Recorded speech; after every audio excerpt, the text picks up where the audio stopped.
Olá, eu sou o professor Elgio Lobo, médico psiquiatra da infância e adolescência, com titulação pela Associação Brasileira de Psiquiatria e Associação Médica Brasileira.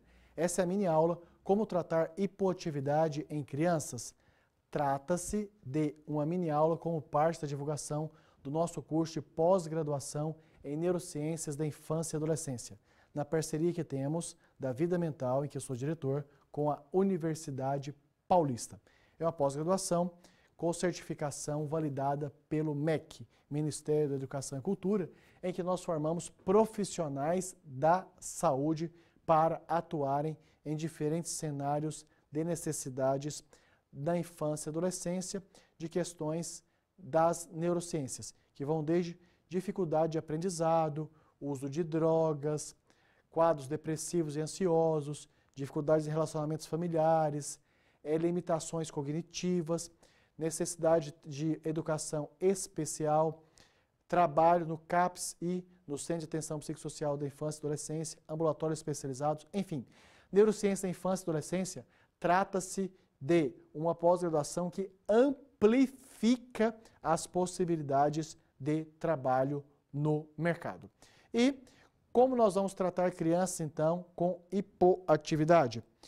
Primeiro, sempre, nós precisamos lembrar do raciocínio que quando a criança começa a queixar-se de fraqueza, desânimo, dificuldade para brincar, indisposição para ir à escola, quando esses sintomas passam a chamar a atenção da própria criança ou de seus familiares, mais especificamente dos pais, precisa então ter o contato, a avaliação do pediatra, do ebiatra, do médico clínico da família, médico de família, enfim, precisa ser avaliado se essa criança ou adolescente apresenta algum adoecimento físico que possa estar causando este quadro de hipoatividade.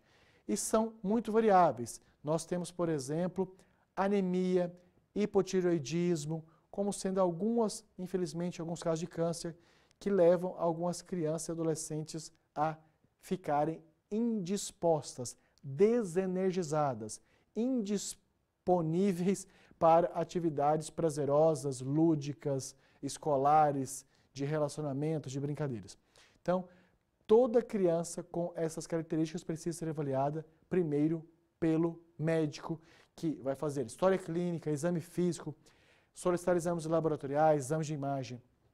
E, felizmente, a maioria das crianças com essa queixa não é por doença física. Quando deve-se tratar essa doença física e o médico vai saber se, além da doença física, precisa receber o apoio psíquico. Muitas vezes, quando se trata anemia na criança disposta ou hipotireoidismo, os sintomas, digamos, comportamentais desaparecem e não precisa da assistência psíquica.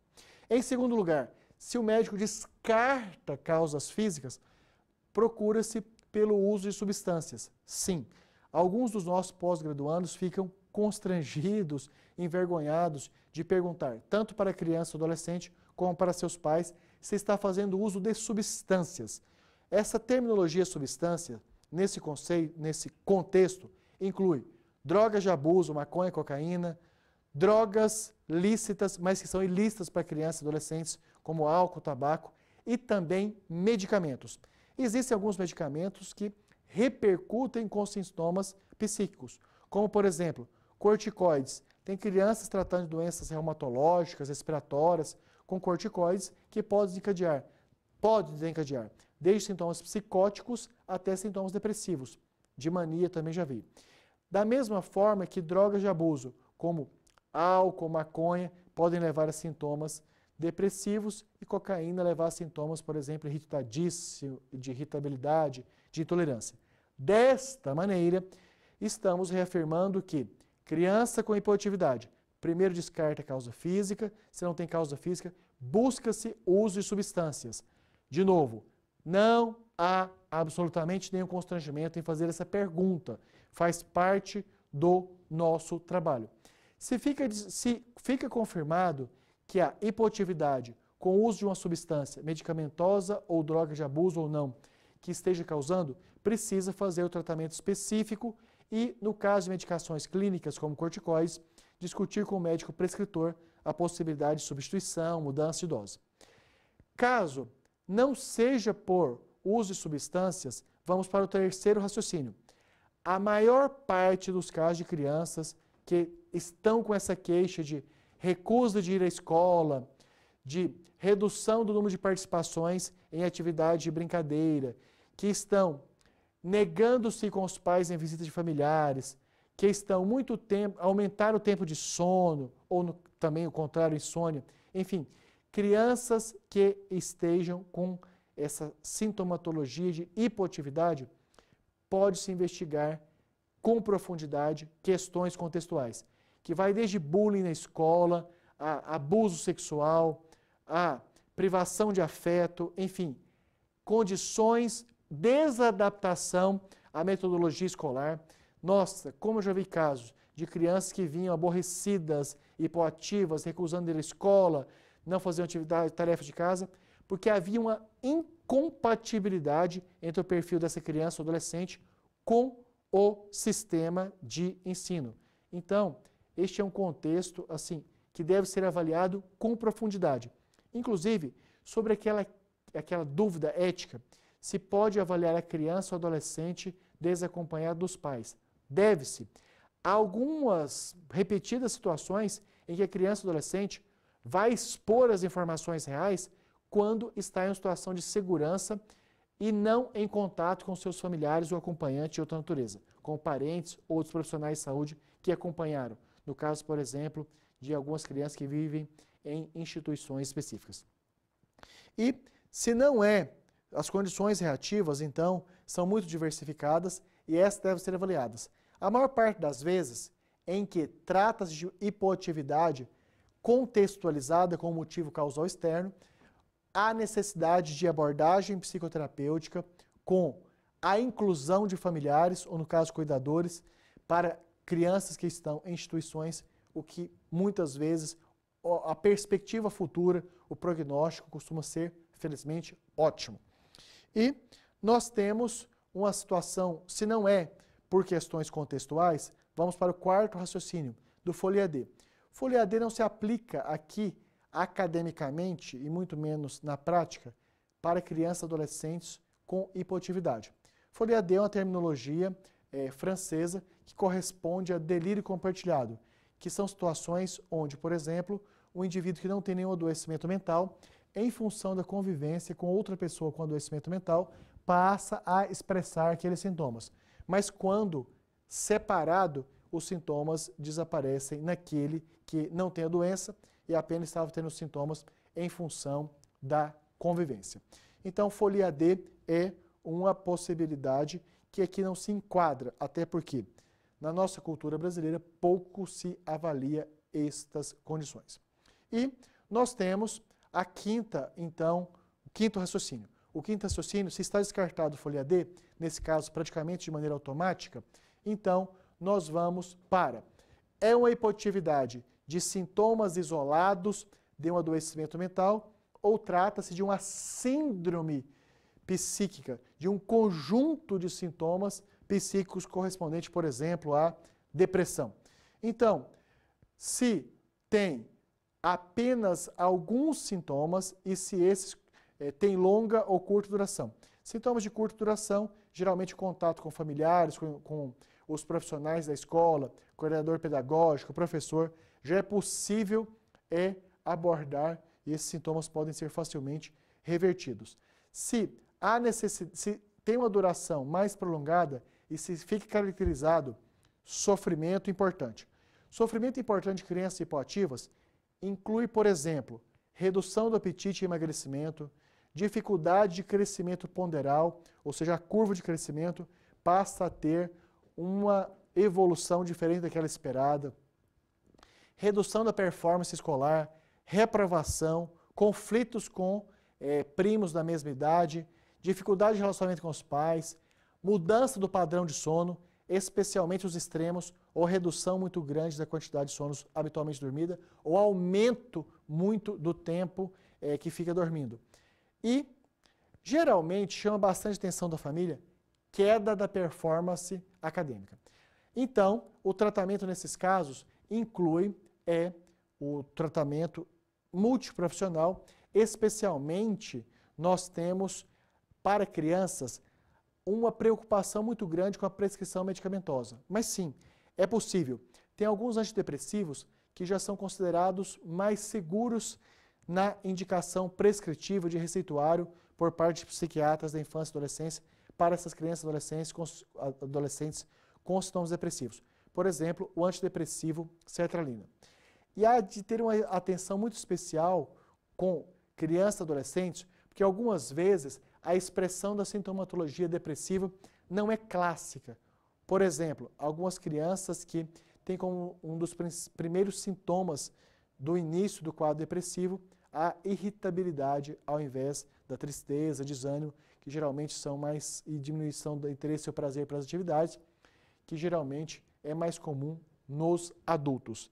E se tem um diagnóstico de depressão reativa, precisa de tratamento de médio a longo prazo. Como deve ser o tratamento?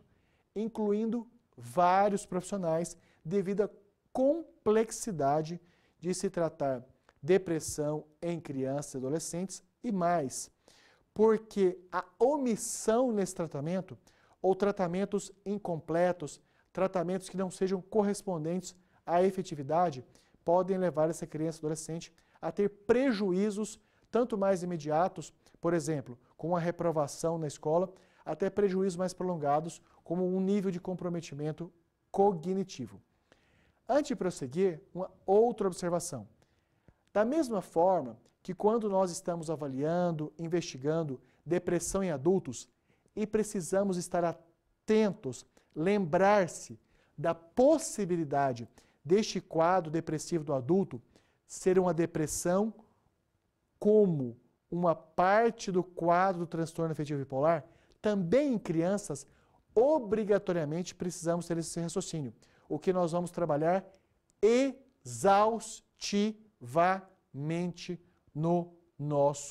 na nossa pós-graduação, com casos clínicos, ilustração de situações reais, como que essas condições foram abordadas, qual foi o prognóstico, quais foram os desfechos. Então, essa parte hipoatividade de crianças e adolescentes, tratamento multiprofissional, nós temos aulas amplificadas, porque tratam-se de condições que, infelizmente, no Brasil, nós especialistas deparamos com repetidas situações de omissão, ou seja, de nem reconhecimento como necessidade de tratamento, ou de tratamentos incompletos, inadequados, sem basear-se na literatura científica mundial. Então, algumas vezes precisa de internação. Apesar de ser um pouco impactante, sim, tem casos de crianças e adolescentes com a indicação de internação baseada na Lei 10.216, internações que sejam fundamentadas em um laudo médico circunstanciado, internações que ocorram depois de todas as possibilidades de tratamento extra-hospitalar terem sido esgotadas e internações que tenham o menor período de tempo possível. Então, precisa de uma avaliação exaustiva e esse tratamento agudo pode evitar consequências muito graves, como ferimentos, tentativas de suicídio e o tratamento a longo prazo deve ser ambulatorial. Várias e várias dessas crianças e adolescentes, logicamente que quando tem um diagnóstico precoce, uma intervenção rápida, efetiva e multiprofissional, tendem a ocorrer uma resolução rápida, podendo ter alta. E algumas vezes vamos ter necessidades de participação e de inclusão da justiça, quando ocorre, por exemplo, dúvida ou certezas em relação, por exemplo, a abuso sexual, privação do afeto e outras condições de exposição da criança, com alguns casos também de bullying mais graves. Então, esta é a nossa pós-graduação em Neurociência, Infância e Adolescência, que nós desenvolvemos a partir de uma grande demanda do mercado. Profissionais da saúde que trabalham no CAPS e Centro de Atenção Psicossocial da Infância e Adolescência, profissionais de diversas formações que trabalham em instituições especializadas no acolhimento e permanência de crianças e adolescentes, profissionais que trabalham em escolas com tanto professores como coordenadores pedagógicos, até profissionais da psicopedagogia que sentem essa falta de ter a oportunidade de estudar comportamentos, afetos e cognições de crianças e adolescentes nessa interface saúde, educação e muitas vezes também na justiça.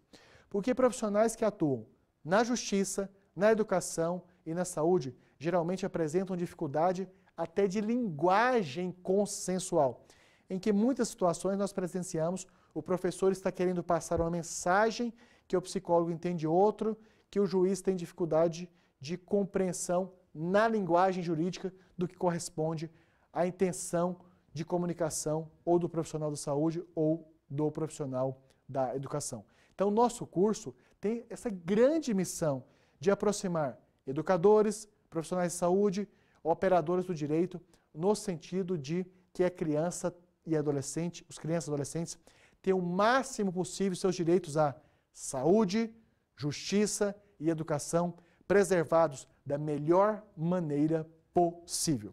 E essa é uma pós-graduação de característica mista, ou seja, parte é presencial, que facilita muito o aumento de network, ou seja, o professor vai indicar alunos com dificuldade de aprendizado para psicólogo, psicólogo vai reconhecer em educadores locais onde a metodologia de ensino pode ser melhor para seus pacientes e fazer essa indicação.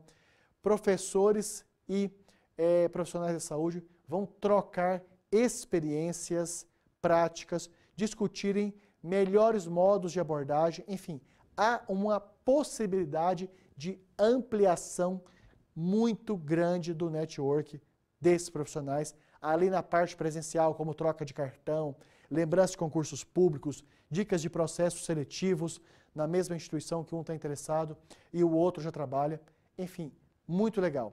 E a parte à distância tem uma enorme vantagem, que é a vantagem de você aprender com aulas de alto nível, lá do conforto da sua casa, sem você ter que deslocar, participar e ter que ir em conduções difíceis, ou dificuldade de estacionamento, estacionamento caro, enfim, você tem aí a oportunidade então de aumentar muito o seu network com parte do ensino à distância, parte presencial.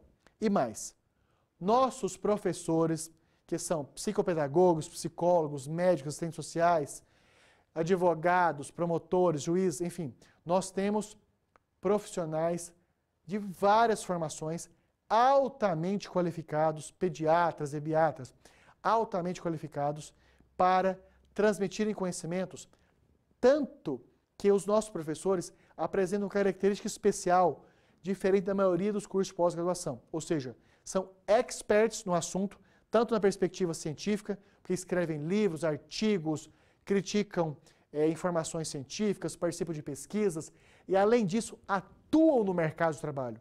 São, então, psicopedagogos, coordenadores de escolas, são psicólogos da educação que atuam em instituições de ensino, são médicos psiquiatras da infância e adolescência, psicólogos do consultório particular que atendem crianças, adolescentes, assistentes sociais, enfim, juízes da vara da infância e adolescência, promotores.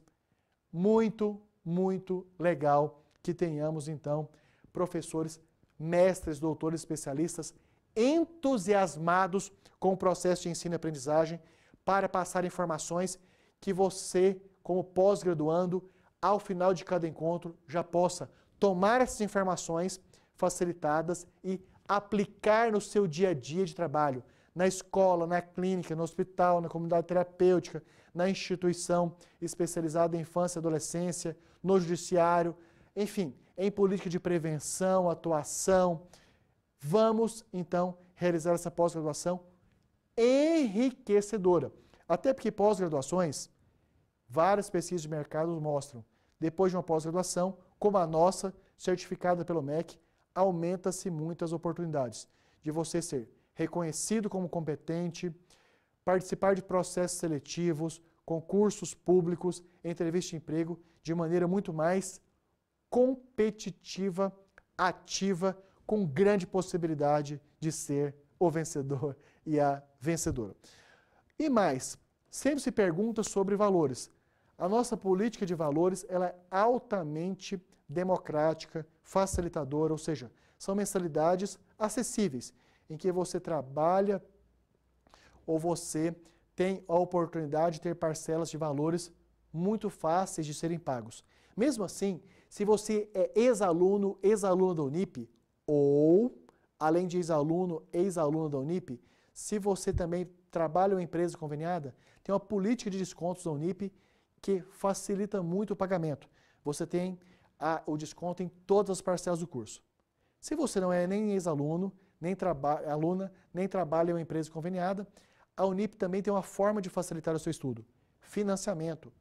Financiamento próprio da Unip. Você não vai ter que recorrer a bancos e nem vai precisar recorrer a financeiras. A Unip tem uma política própria de financiamento que mesmo com curso com duração de 12 meses podem ser pagos em até 18 parcelas, curso com duração de 18 parcelas podem ser pagos em até 24 meses. Ou seja, nós temos uma metodologia excelente e facilidades totais para você cursar nossa pós-graduação em Neurociência da Infância e Adolescência. E mais, nós temos aqui, tem um link aqui, tanto na sua tela, como também abaixo do vídeo, em que você pode abrir uma página do site da Unip. E lá terá informações muito claras sobre projeto pedagógico, sobre matrículas, parte administrativa, financeira, metodológica, enfim. Entre aqui agora, nesse link abaixo do seu vídeo ou aqui da tela, e você vai ter acesso a essas informações ampliadas. Nós da equipe Vida Mental estamos totalmente disponíveis para receber as suas dúvidas e facilitar as informações. Você pode ligar diretamente para meu celular 11 99622 8835, WhatsApp, mensagem de texto, como também você pode escrever para meu e-mail lobo@vidamental.com.br. Na nossa equipe também você fala pelo e-mail cursos@vidamental.com.br e pelo telefone 11 99900 4880. Ligue, passe mensagem de texto, deixe sua mensagem de voz e você vai ter acesso a todas as informações de maneira extremamente qualificada. Você quer falar diretamente com a Unip? Ótimo! Você pode ligar de todo o Brasil sem custo no 0800 010 9000. Você que mora na Grande São Paulo pode ligar no fixo 11 2166 1066. Dessa maneira estamos divulgando nossa pós-graduação em Neurociência da Infância e Adolescência para torná-la especialista nesta área de conhecimento tão fascinante, tão moderna, tão desafiadora e com tantas necessidades que faz um mercado de trabalho enorme. Dessa maneira, então, estamos à sua inteira disposição já para a sua inscrição imediata, matrícula e logo, logo nos veremos no curso, tanto nas aulas à distância como também presencialmente lá na Unip, para um forte abraço. Muito obrigado, vamos realizar já a sua inscrição e matrícula e realizar um excelente curso que nós queremos levá-los a um nível de satisfação profissional e performance muito mais além.